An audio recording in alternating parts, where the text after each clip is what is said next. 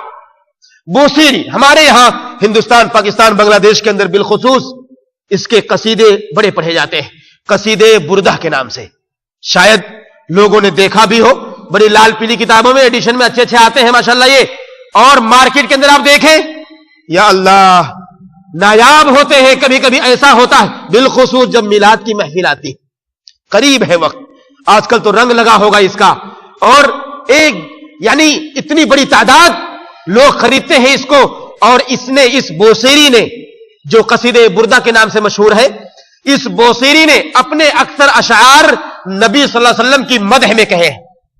کیا نبی کی تعریف میں کوئی کلمات ادا کرنا جرم ہے؟ نبی کی تعریف میں کوئی آدمی کوئی بات کہے تو کیا گناہ کرتا ہے؟ اللہ کی قسم ہے کبھی گناہ نہیں کرتا، بلکہ اس سے نبی کی محبت کی دلیل ہے کہ نبی کے مقام منصب کو جانے اور نبی کی صفات کا تذکرہ کرے، نبی کے اعمال کا تذکرہ کرے، آپ کے شمائل کا تذکرہ کرے، بڑی پیاری چیز ہے، بڑی اچھی بات ہے۔ غلطی کہاں ہوتی ہے کہ جب بندہ غلو کا شکار ہوتا ہے۔ اس آدمی نے کیا کیا؟ نبی کی مدح میں بہت سارے قصیدے لکھے، غلطی کی، ایک جگہ غلطی کی، کیا کہتا ہے؟ یا اکرم الخلق مالی من الوذ به، یا اکرم الخلق مالی من الوذ به سواک عند حدوث الحادث العممی، کہتا ہے یہ بندہ اے اکرم خلق، اے سب سے بہترین مخلوق اس دنیا کی، بات بڑی پیاری ہے، یقیناً نبی صلی اللہ علیہ وسلم دنیا کی سب سے بہترین مخلوق ہے۔ جب کہا یا اکرم الخلق، دل کو سکون ملا کہ نبی کی مدح میں بات ہو رہی ہے۔ آگے کیا کہتا ہے؟ آگے کہتا ہے یا اکرم الخلق، میرے پاس ایسا کون سا سہارا ہے جب دنیا کے اندر حوادث آ جائے، جب دنیا کے اندر پریشانیاں آئے، دنیا تکلیف کا شکار ہو، تو تیرے سہارے کے سوا میرا کون سہارا ہے؟ میں کس کے پاس اپنی حاجت کو لے کے جاؤں؟ آگے یہی بندہ کہتا ہے فَإِنَّ مِن جُودِكَ الدُّنْيَا وَذَرَّتَهَا، تیرے کرم سے، تیرے جود سے اس دنیا کا وجود ہے، اور دنیا کی ہریالی ہے، دنیا کے اندر خوشحالی ہے، اور تیرے علم سے علم لوح و قلم ہے۔ کتنا غلو ہے اس کے اندر، نبی کی ذات کو اس دنیا کے بقا کا ضامن بتا دیا، نبی کے علم کو اللہ رب العالمین کا علم جو لوح و قلم ہے، جہاں اللہ رب العالمین نے انسان کی تقدیروں کو لکھا ہوا ہے، اس علم کو اللہ رب العالمین کا علم قرار دے دیا، اللہ کے نبی کا علم قرار دے دیا۔ بتائیے یہ غلو یہاں تک پہنچی کہ یہ سارے اشعار شرکیہ اشعار ہو گئے، اور وہی جب ہم اپنی زبان میں کہتے ہیں، ایک ہندوستان یا پاکستان کا مولوی جب اس کا اردو میں ترجمہ کرتا ہے تو کہتا ہے وہی جو مستوی عرش تھا خدا بن کر اتر پڑا ہے مدینے میں مصطفیٰ بن کر۔ کتنی عجیب بات ہے، کتنی عجیب بات ہے۔ عرش پر کون مستوی ہے؟ الرحمن ہوا، اللہ رب العالمین عرش پر مستوی ہے، اللہ کی ذات عرش پر مستوی ہے۔ نبی کی ذات کبھی بھی عرش پر نہیں رہی، نہ تو اس پر تھی اور نہ کبھی پہنچ سکتی ہے۔ یہ ایمان اور عقیدے کی بات ہے، یہ انسان کے عمل کی کوتاہی نہیں، عقیدے کی کوتاہی ہے۔ اللہ کی قسم ہے بہت بڑی کمزوری ہے یہ، بندہ اگر اس کو بھی نہ سمجھ پائے تو اس کے لیے کیا کیا جائے، کتنا رونا رویا جائے اس کے لیے۔ عقیدے کے اندر خلل اللہ رب العالمین قطعاً برداشت نہیں کرتا۔ بہرحال اس طرح کی ایک نہیں بے شمار ایسے اشعار ہیں جو آج امت کے اندر ہمارے اور آپ کے بیچ میں پڑھے جاتے ہیں، ان کا ورد ہوتا ہے اور ان کو گایا جاتا ہے، ان کو پڑھا جاتا ہے۔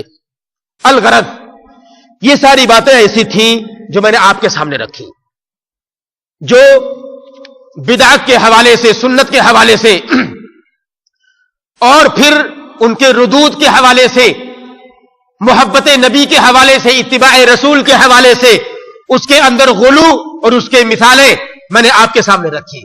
چند ایک باتیں کہوں گا بالخصوص آنے والے ایک دن